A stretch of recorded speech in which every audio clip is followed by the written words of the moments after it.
I'm going to start this session with a statement, a personal statement I received from David Howman, who's the Director General of the World Anti-Doping Agency, WADA. This was specifically prepared for you guys. You will get it in your email inboxes by the end of the afternoon, and I'll try to get printed copies for you as well. Statement, David Howman, Director General, World Anti-Doping Agency, European Union Sports Forum, Budapest, Hungary, February 23, 2001. Our compelling information, and that includes an extensive briefing I had last week from American enforcement agencies, which added to the information I received from the Major League Baseball investigators, is that the criminal underworld is now heavily engaged in ways that, if unchecked, will seriously jeopardize the future of modern sport. The same people who are trafficking in steroids and encouraging athletes to cheat by doping are the ones who are engaged in illegal betting. This is essentially money laundering, bribery, and corruption in relation to match fixing and spot fixing. To properly fight this phenomenon, I propose that we in the sports world establish an international body, the World Sports Integrity Agent, that would have an overarching governing board made up of sport and government, similar to the WADA board. One arm of this new organization could be WADA, which would continue its work in the current form. Another arm could deal with the issue of illegal betting and be funded substantially by the regulated betting industry. And the third arm should be engaged in the fight against bribery and corruption, which could be funded by the collection of monies received as a result of the investigations. The success of WADA with a combination of sport and government is such that we ought not to reinvent the wheel to deal with these other aspects of challenge to the integrity of sport. Here's the key issue. The criminal underworld is engaged in a clear and serious efforts to corrupt the sporting world. Sports organizations do not have the experience, the resources, or the legal jurisdiction to deal with these issues alone.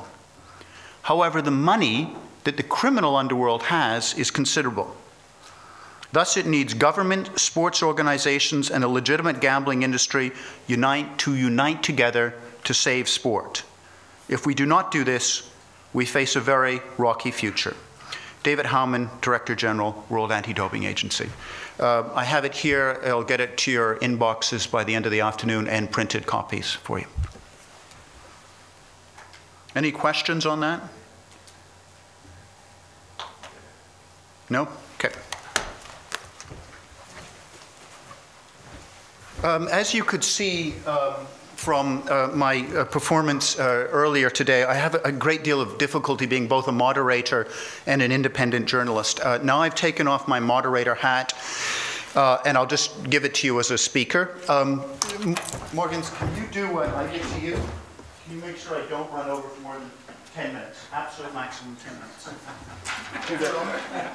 Starting now? Starting right now. I believe, as a speaker, that most of what you've listened to today and yesterday and Monday is, compared to match fixing, irrelevant. It's almost a waste of time. I don't say that lightly, because I respect the talent and the expertise and the experience of people who've spoken. But I've been to Asia, where sports have been thoroughly corrupted, and there ain't no sports and disabled.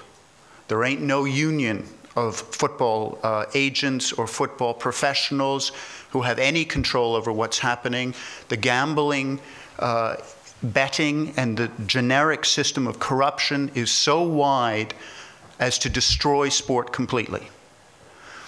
We in Europe are about 3 to 5 years away from the beginning of that situation. And once that situation happens, everything that we hear about discrimination, about role of women, about grassroots, about pyramids, about trickle down, about this, about that, is going to be irrelevant, because people have to trust in sport. And if you don't trust in sport, it's over. It's just over. You don't believe me? Go to the Beijing Workers' Stadium that used to be full. You used to have regularly 60,000 people watching the games. You'll now be lucky to get 3,000 to 4,000 people. In China, 3,000 to 4,000 people watch ping pong matches in the park. Okay, that's a slight exaggeration, but not much. The sport in Asia has been destroyed. Look at the problems of Taiwanese baseball. Look at the problems currently of Japanese sumo.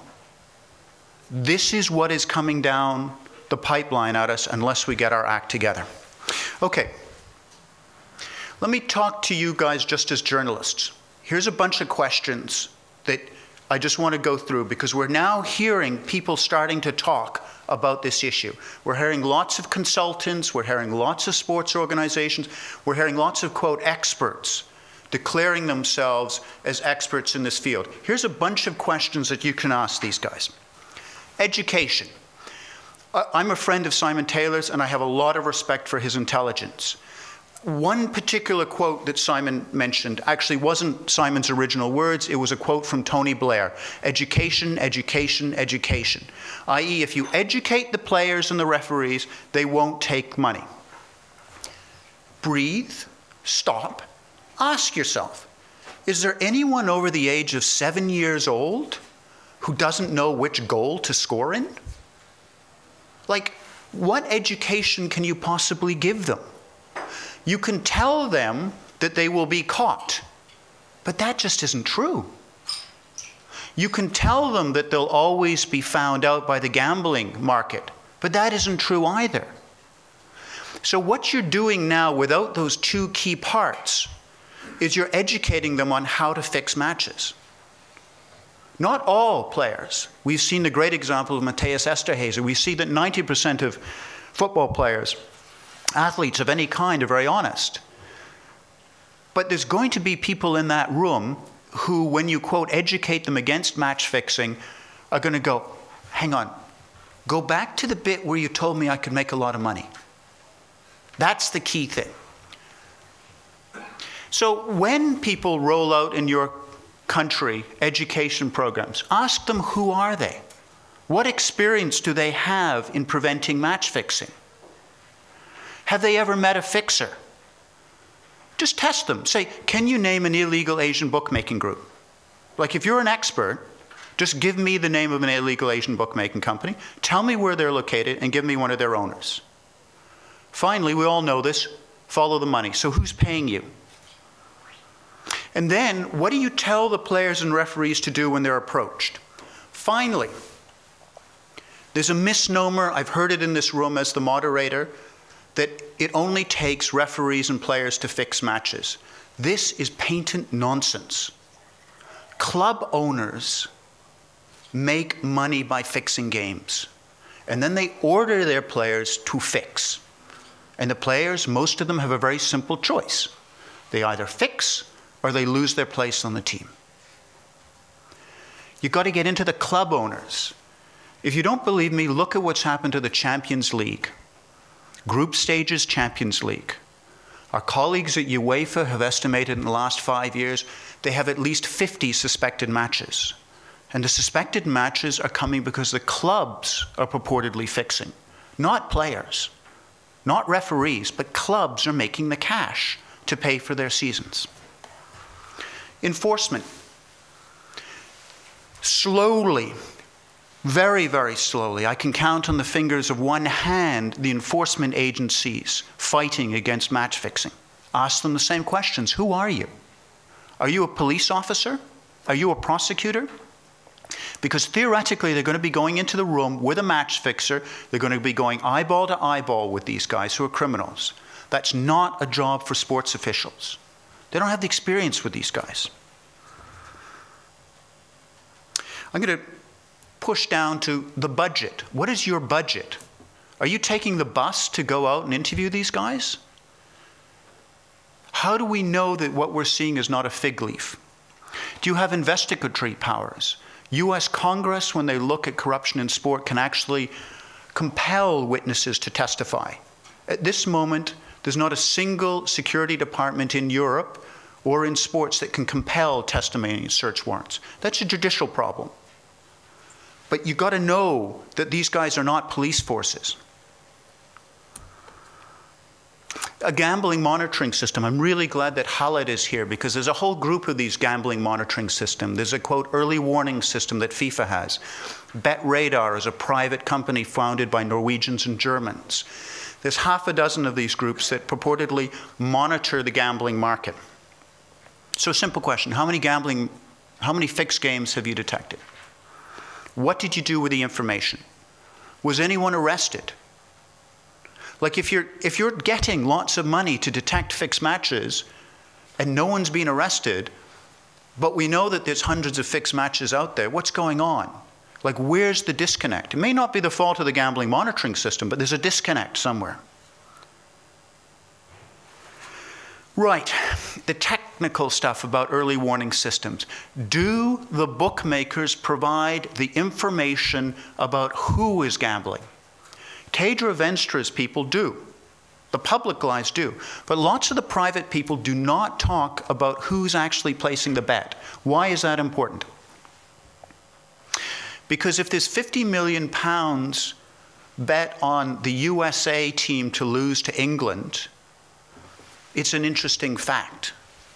It could be 50 million English people all betting £1 that their team will win. But if you find out that there are people connected with the American camp that are placing those bets, that makes it a far more interesting bet. Many bookmakers will not share the information about who's actually placing the bets. Some of them do, but many of them don't. Without that information, it's not an effective system. Do you monitor the specific Asian sites? In other words, do you have contacts in Asia that are sharing this information with you, or are you just following the Asian gambling line? Do you use human sources? What the guys on these gambling monitoring sites are doing is they're trying to discover insider trading by looking at the stock market numbers. What they're also doing is underestimating how clever the fixers are. I've been in rooms with these guys. I know these guys. They're not stupid. They spend an awful lot of their time trying to figure out how to beat a monitoring system of gamblers. The easiest way is you just fix the underdogs. It's easy. Everybody expects Manchester United to beat Team X from the 4th Division. So just fix them. Nobody will suspect anything, and the odds movements won't shift all that much. Mandatory tools to fight corruption. You got to find out, you got to break the evidence stuff. You'll go to places and people will say there's no evidence of fixing. Just do a survey. Do an anonymous, independently run survey to find out how much it is. The Danes did that, and they came back with a figure of, I think, something like, I'm sorry, I can't remember, but it was somewhere in the low double digits. It was somewhere around 9 or 10% of their people had knowledge of fixing going on in the Danish league, which was about 9 or 10% more than the Danish Football Association thought there would be.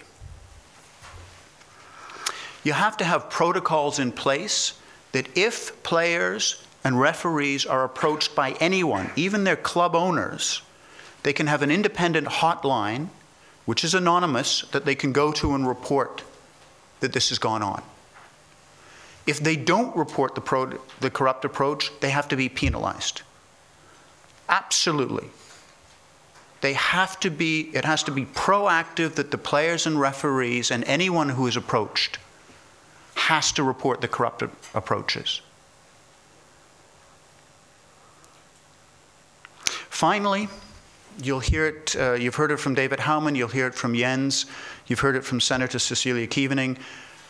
You need an independent WADA-like agency. You can't expect guys to report and do proper investigations inside their own organization. If somebody is investigating hypothetical corruption inside FIFA, and we all know that would never occur, there's no corruption inside FIFA, at this moment, they would hand in their reports to Sepp Blatter. It makes no sense. It's just an inherent conflict of interest. You need an outside independent agency. Thank you, ladies and gentlemen. I'll put my moderator's hat back on. Thanks, guys.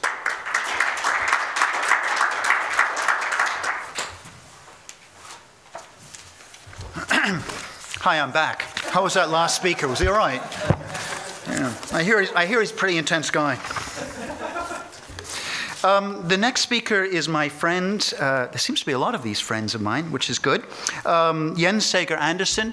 Jens has established really the home for the homeless questions in sports. Since the mid-90s, late 90s, he's run an organization called Play the Game, which is every few years has established a conference where you could actually have controversial discussions about these issues, like doping, like corruption in sport, like systemic racism and sexism in sport. You could also celebrate the good in sport.